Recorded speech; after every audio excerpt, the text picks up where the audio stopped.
I don't think... Voir dire. Is that how you say it? Voir dire. Voir dire.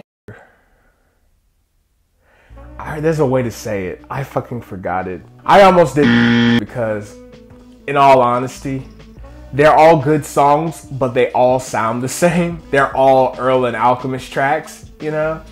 There's not a lot from track to distinguish each song from each other. And I was struggling to come up with things to say about each song besides, oh, it's good. Oh, I like the sample. Oh, Earl's rapping really well, right? These are two of the most influential, biggest names in rap music today. Earl and Alchemist. If I want to be a rapper, if I want to like really learn about this music thing, I have a duty to, you know, dissect and better understand their music. This album just feels like two dudes, Earl and Alchemist, who work well together, who have great chemistry, exercising their creative muscles. It might not be Earl and Alchemist's best work, you know, but since it's Earl and Alchemist, it's still one of the best rap albums of the year. I wanted to take a moment to talk about Earl's Sweatshirt from the heart. Sorry, Alchemist. Earl Sweatshirt's been in our lives for a really long time. We've literally watched him grow up. I remember his debut mixtape coming out in middle school. He was barely a teenager when he debuted, and he was already a genius, a rapping genius. The whole Free Earl saga happens.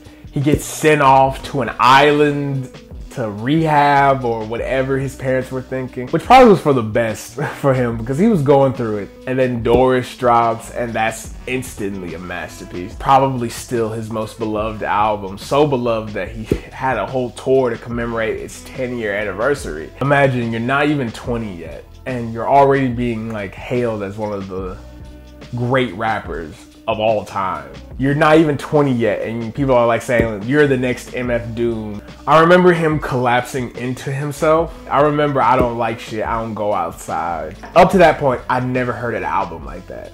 And hearing someone just go that dark, that deep, that scary, it was like, I was listening to it, I was like, man, he might, you know, we might not be hearing from Earl Sweatshirt for much longer. I'm scared for this dude. I'm worried for this dude. And he was being very open about his addiction to drugs and partying. I was like, oh, he's living hard. He's living really hard. Like, we might lose Earl Sweatshirt. And then some rap songs comes out. And I think Some Rap Songs is really a turning point. I love Some Rap Songs so much. You do not get it. But that album came out at the exact right time for Khalil. Ingenious release strategy, Earl. Dropping that album in the dead of winter while I was in college, just as things are starting to get sad and rainy and cold. It was really exciting to see how he'd grown as an artist and how he was more comfortable with himself and his voice and how he was more confident in the public spotlight. I think he was afraid that the rap industry would change him. And Some Rap Songs, in my opinion, is him saying, no, I'm going to be one of the biggest rap acts in the world, but I'm going to do it my way. I'm going to find my niche. I'm going to find my people, my community, and I'm still going to be a headline rap act. I'm just going to sound the way I want to sound, and you're not going to change me. And ever since Some Rap Songs, he's been dropping more regularly. He's more of a public fixture. He's clearly happier than he's ever been. He's making music with his friends constantly. He didn't change. He has not changed at all. He's the same kid that was rapping about doing unspeakable things to Catholics, but he's matured and he's grown. I remember when I heard his verse on Really Though, I was like, okay, he's back. He's really back. He's not afraid to go outside anymore. He likes shit now. And this album Voir dire is him saying, I can make a collab album with my hero. And I love that for Earl. I'm really happy for Earl. Before we get into the music, we have to talk about the NFTs. We have to talk about the NFTs. I don't want to talk about the NFTs, but we have to. I'll just begin by saying this. Why? Why did we need to do that? I know why, but like, why? People keep telling me NFTs are the future. And for as long as I could, I avoided being a part of any sort of NFT discourse. And now I guess I'm just joining the fray. Now I'm joining the fight. And I just want to say, what the fuck? Like, this was so unnecessary. It was so unnecessary. It just feels so weird that Earl, of all artists, of all musicians, it's Earl and Alchemist. Even when they did it, it felt like they were just half-assing it. It felt like they were not invested in it at all. I don't think they give a shit about NFTs. I don't think Earl and Alchemist give a single shit about NFTs, AI, anything. They just wanted to make money off of their music for once. And I can't fault them for that. I really can't. Spotify don't pay shit. Apple Music don't pay shit. Go make your money. And evidently they did. Evidently the NFTs sold well. I don't know how you quantify NFT sales at all. But according to a website I saw, they sold well. And it was just before there were like big flashing headlines that said NFTs are worthless. So it seems like they had good timing. It seems like they got out of a burning building just before it collapsed. I hope they made some money. I really do. Does the NFTs make this album seem like a cheap cash grab and like actually take away from the quality of the music a bit? I'm not gonna front. It kind of does. It kind of makes me sad. What are you saying? Like, how are these NFTs helping us better understand the album? And they cost $200? It just feels like you want some money. Like, it just feels like it does not feel like you're saying anything, or you want to actually use NFTs to do something interesting. You just want to make some money, and kudos. I just like this album a little bit less. 100 High Street, great way to open the album. Amazing album opener. The beat is like, it's like a movie score, really. It makes you feel like you're a white woman in a 1940s noir movie, you feel me? Vin Scully. At first, I didn't like this track. I initially thought that Earl's flow was too slow and the beat was a little too sleepy. But now, after a couple of listens, I kind of get it now. It's hypnotic, it's weird, it's off-putting. Earl's flow is so sleepy, like you're just being lulled into this trance by the beat. Century, the best song on the album.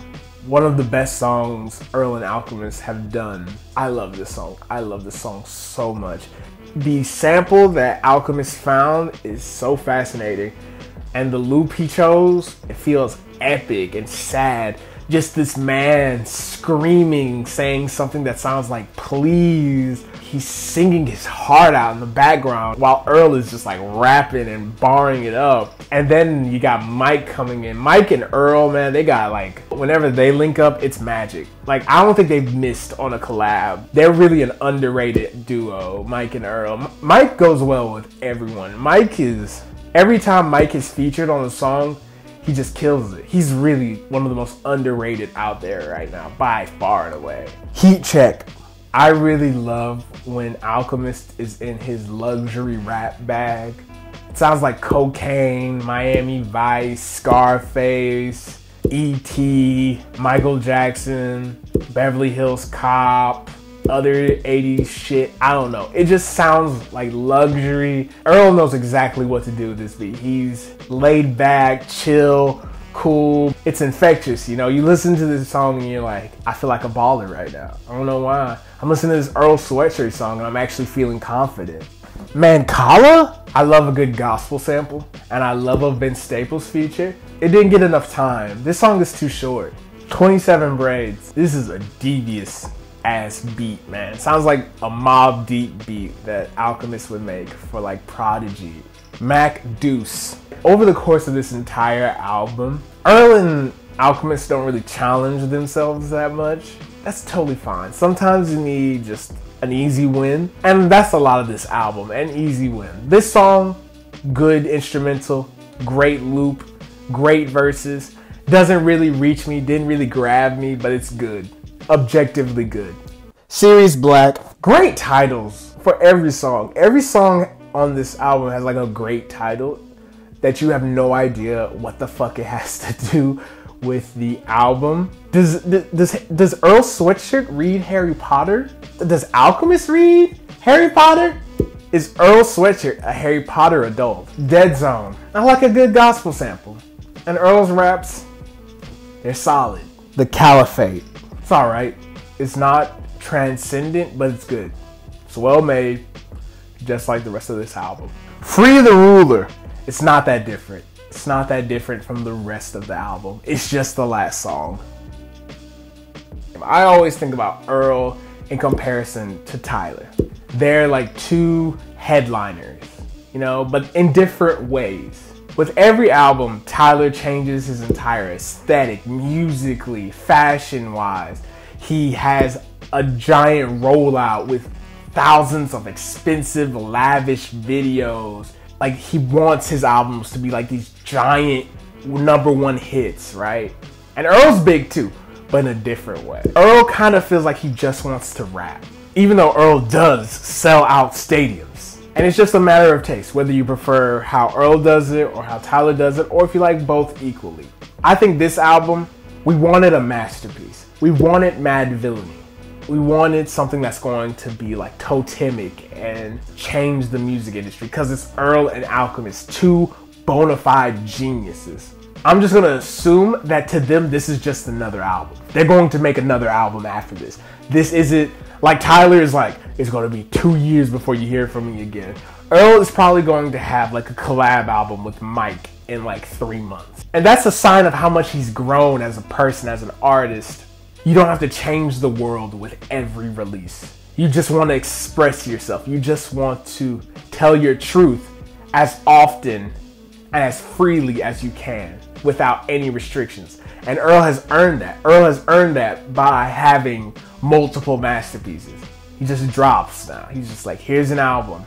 Here's another album. I'm just glad that Earl is dropping regularly, that he seems happy. He seems content with himself. Getting to work regularly and consistently with your hero must be amazing. Someone he's idolized since he was a kid. He gets to make an album with him. And I'm glad for him. I'm very happy for him that he's gotten to this place as an artist. He's grown so much since 2010 when he was putting the ass in Assassin. He's just making music and dropping it. And I'm happy for him.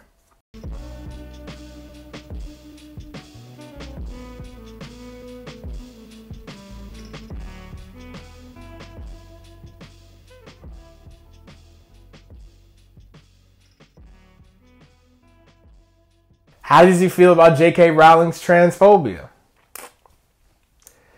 Big questions. Voir dire. Strike.